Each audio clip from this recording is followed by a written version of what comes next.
Welcome to Mrs. Miller's notes for her double block algebra class. These are the notes for section 13.5 entitled Analyze Surveys and Samples. And today we're going to talk about what a population is and the different types of sampling methods that you can have. And then we're also going to talk about bias. And when we're collecting data, which you're going to do in a project in a little bit, you have to have a survey, and you're going to create one. But a survey is basically a study of one or more characteristics of a group. And you can have a couple types of surveys. You can have a quantitative, and that's where you make it multiple choice, or you make it with numbers, or you can have qualitative. And that's where you can have short answer. And both of them give good kinds of information, and they're both ways that you can collect information from different groups. Okay, and when we give a survey, we have to give a survey to a certain population. And the population is the entire group that you would want to study, that you would want to get the information from. So that might be all of the Sycamore High School teachers. So that would be, about 100 people. And then the sample is going to be a part of that population. So that might be 3 teachers from each department.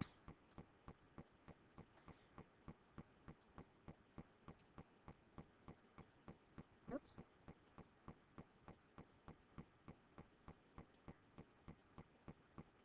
Okay, so the sample is just a small representation of the entire population.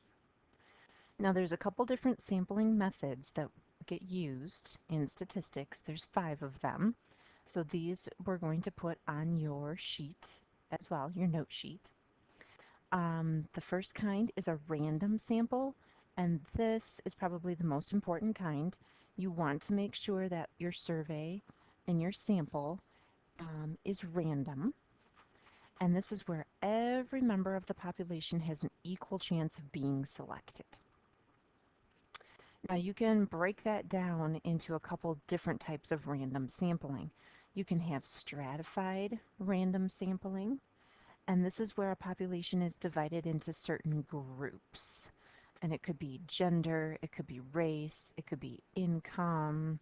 So you could only survey women or only survey men, or you could only survey people who make more than $100,000 a year, or maybe people who make less than $50,000 a year. So you can break your random sample into groups. And then systematic sampling, this is when you have a rule that's used to select members of the population. So that rule is, based on some sort of systematic, organized rule, like the numbers. Numbers are ordered, so you could select every other person, or every third person, every 10th person, etc. Or you could select people who have a certain birthday, maybe only people who have summer birthdays, or only in the month of June, July, and August, or only people who have December and January birthdays. Okay?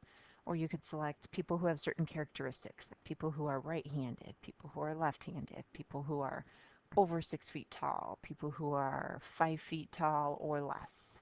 So you have to have some type of rule. Or it could be with their names, like the alphabet as well. People whose names start with A through F or something like that, but it has to have some type of rule applied. Now, those 3 types of sampling have less bias. Now, they might have some bias, but they have less than the other types that we're going to talk about. And we're going to talk about what bias means in a moment. But just for now, know that random sampling and stratified random and systematic samples, those are probably the three of the five that are the best because they have less bias.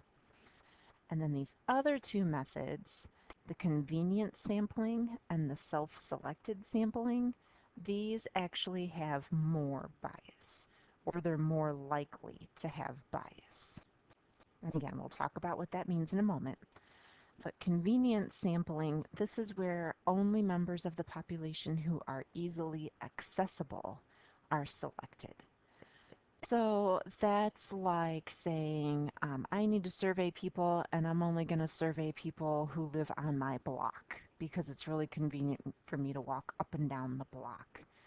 Or maybe I'm only going to survey people in my family because it's really easy to call or email or text people in my family. So that's a little biased then because you're leaving other people out. The self-selected sample, this is where members of a population select themselves by volunteering. So this is kind of where you see people that stand outside a store and they have a clipboard and they ask you, would you like to take a survey?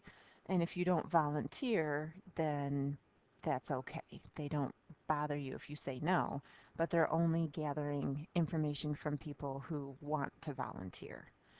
Or another option would be sometimes you get paid to do the survey. So people will volunteer because they get paid. So again, you're not getting a true representation. You're only getting people who want to volunteer or want to get paid. So there's more bias because you're not getting a equal representation. They're not random. The convenience sample and the self-selected sample, they're not random. And remember, random is the most important characteristic that we want for our sampling method because we want every member of the population to be represented. So let's take a look at an example here and let's see if we can identify what type of sampling method we're using here and what our population is. So here we have the owner of a company with several factories, and the owner's conducting a survey to determine whether the employees are informed about safety regulations. And at each factory, 50 employees are chosen at random to complete the survey. So our population here would be all of the company employees.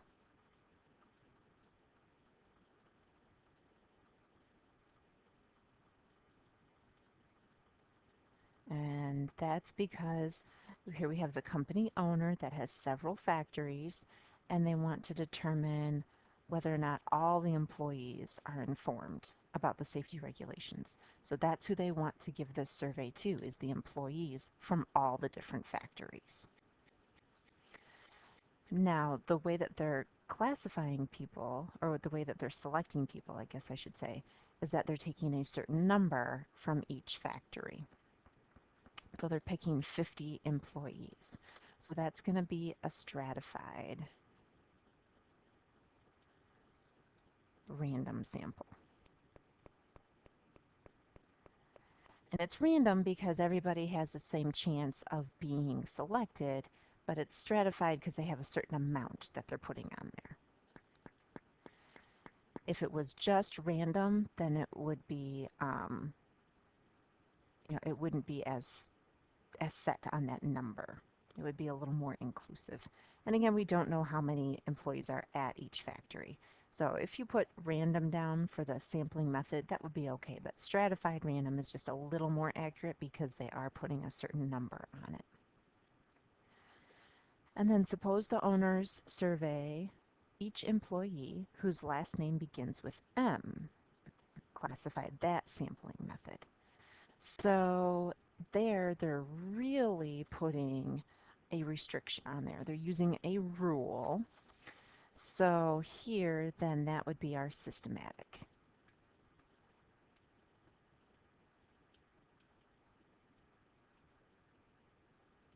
So that's a systematic sample there. So it's stratified because they're selecting a certain number.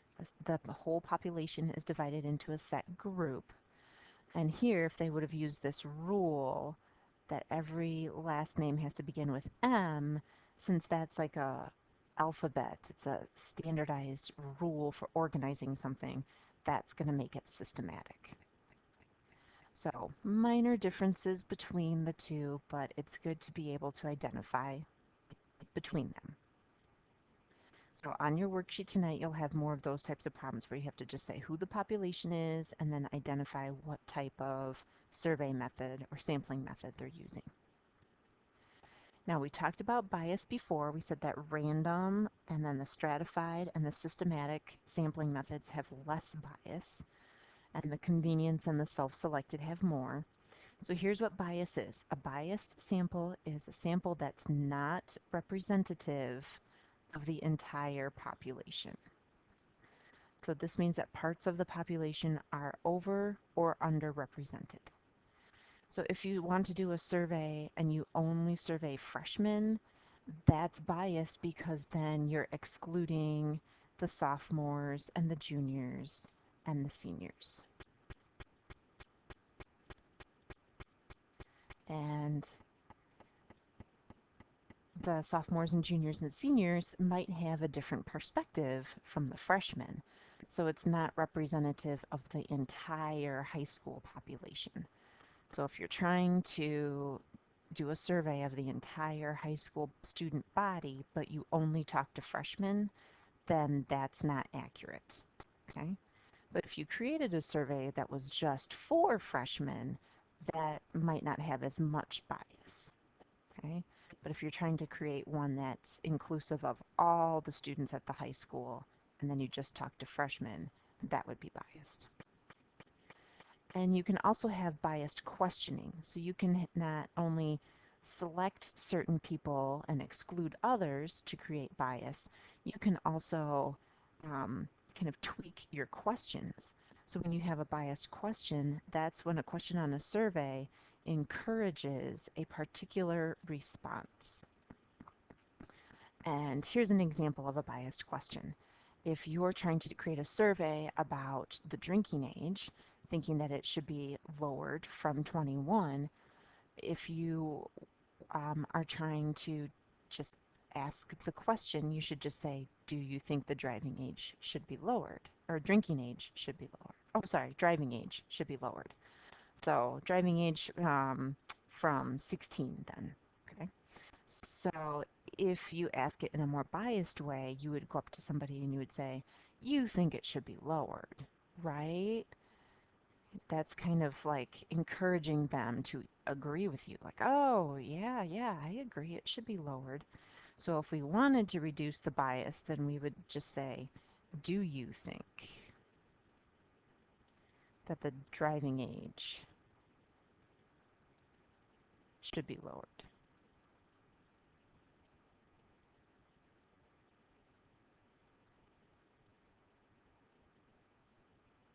Okay, go.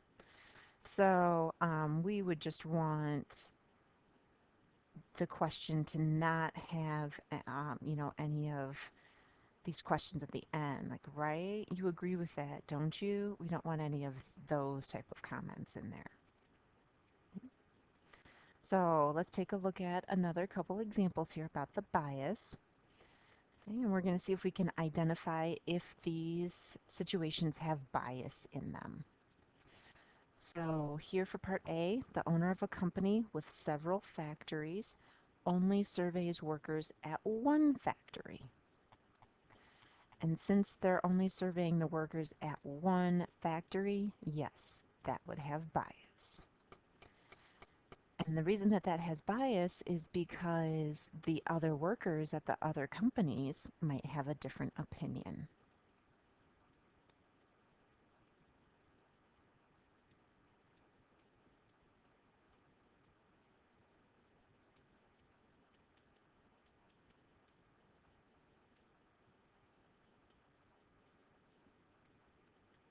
Okay? So the other workers at the other factories, their opinions might be different from the workers at the one factory that was surveyed. So in part B here, the owners of a computer store only survey customers on a Saturday. So yes, that would have bias because the people who come to the store, the customers who come on a weekday, might have a different buying attitude. So let's say there's a different buying attitude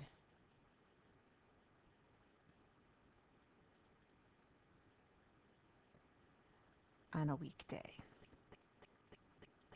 And that's true because people who are running errands during the day on a weekday, they might have a different work schedule. On the weekends, you might get people who work during the week and are free on the weekends. So you're going to have a different population that's going to be coming into the store. So if you are only surveying them on a Saturday, you're not getting a true random sample of everybody who comes into the store. You'd have to sample everybody on Monday through Sunday. Okay, part C here. A family surveys every third house in a neighborhood. So here, no, we're not going to have any bias because they're doing the whole neighborhood. They're using a very systematic method where they're going to every third house in the neighborhood. So this would probably not have bias. It might have a little bit, but it's going to be minimal. So you'll see problems like this on your homework tonight where you have to just decide if the situation is going to have bias or not. And students are usually very good at this because it's kind of like deciding if something is fair or not. So if it's not fair, then that usually means that it has bias. Okay, last example here. Tell whether the question is potentially biased, and if so, rewrite it. So here we want to see if these questions have any unfairness, if they're kind of slanted, if they're kind of encouraging you to respond in a certain way. So part A says, do you prefer the ease of shopping online or the fun of going to the mall? So these words right here, ease and fun, that's kind of using bias. They're trying to sway your emotions and get you to answer in a certain way. So yes, this question has bias. And a better way to ask it would be, do you prefer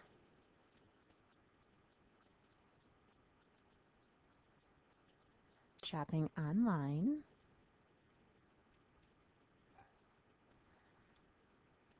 or at the mall?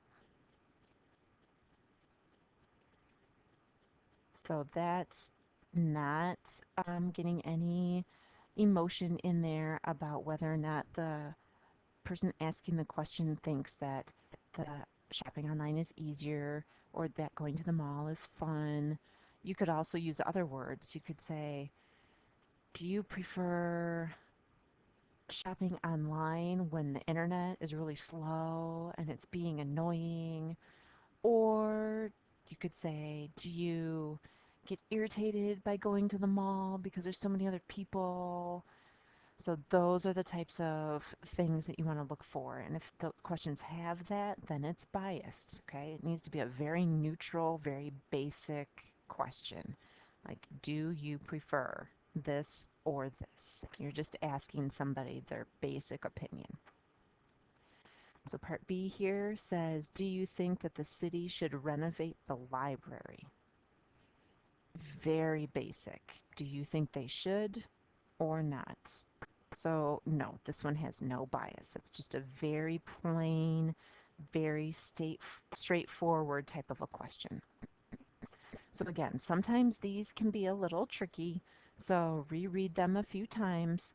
Um, but just think if they're very basic questions, then there's probably not going to be bias. If there's lots of adjectives or descriptors, lots of extra wording, sometimes that can mean that there's bias in these questions.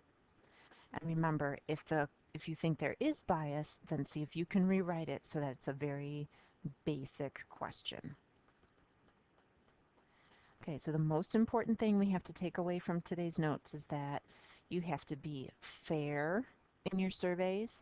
And if you want a high quality survey too, they have to be random and unbiased.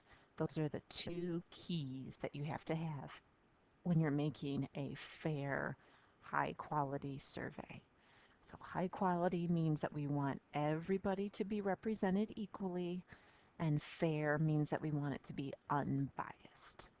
So on your worksheet for tonight, the 13.5, that's going to have lots of questions like this. It's going to be a little more reading, a little more word problems, and you might have to do some writing, but we really want to understand these questioning methods because you're going to be creating a survey in the future. So you want it to be fair and high quality as well.